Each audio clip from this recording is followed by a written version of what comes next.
So this is the part 2 of BMW X5 550.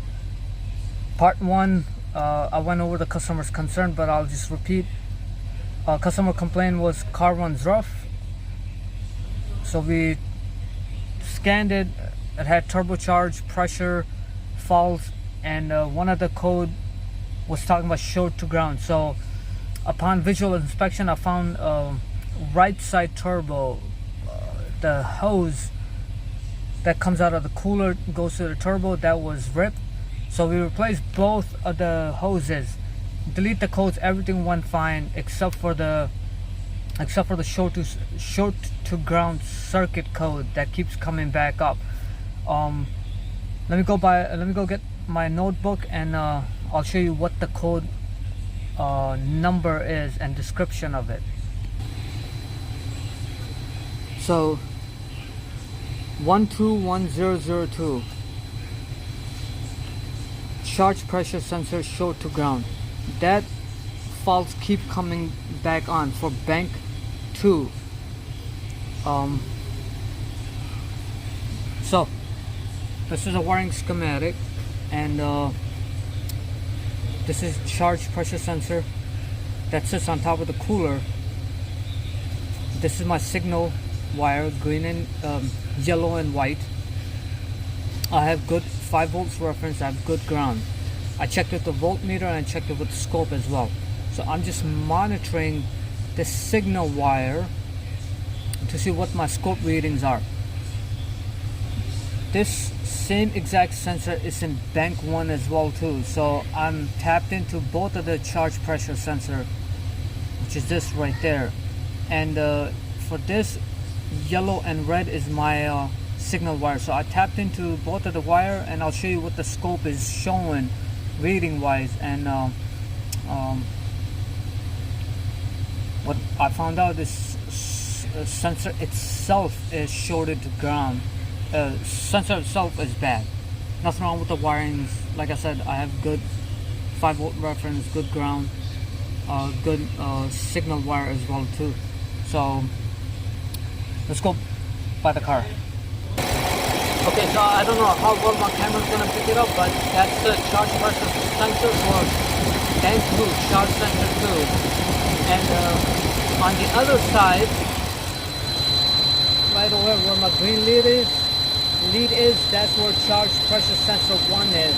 And I'm like, once again, I'm tapped into the signal wire, and scope is hooked up to the ground. Go back to the scope. So my green channel is charge pressure sensor 1, and my yellow channel is channel 1 is charge pressure sensor 2.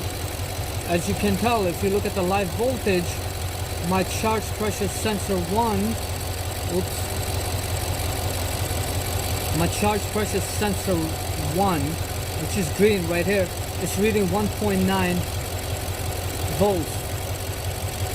On the other hand, charge pressure sensor 2, or bank 2, is reading 0.047.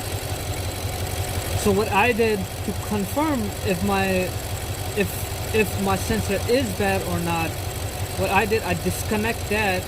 I disconnect the sensor 1. I disconnect the sensor 1. This voltage falls around 0.047 and below. So that shows what? That the sensor is bad. As soon as you disconnect it, you get the same voltage as this is showing. So it's pretty much showing that sensor is shorted. Once again, I disconnected it. This voltage goes around 0.047 volts. Let me disconnect it and let me turn the camera back on. Okay, as you can see, sensor is disconnected. Like I stated, the green channel 2 voltage pretty much same as the bank 2 sensor charge pressure sensor voltage. Once I connect it back up, it'll go back to 1.9. So let me connect back up. Okay, as you can see now, sensor 1, green channel, channel 2 is bad to 1.9 volts. So that's confirmed that sensor 2 or bank 2 is bad. Once again, the fault code was 121002. Along with that, these two codes were coming up too. So these two, the codes above 121002, this code and this code is related to charge pressure control. System closes the system off. So let me see if I can find the description for that code. Okay, so I thought it would be in my scanner history, but apparently it is not. So I looked it up online, and that's what it says: charging pressure control switch off, pressure buildup block, and store in DME. So once this sensor gets rectified, these two faults should go away. So we're gonna replace the sensor, and this should be it.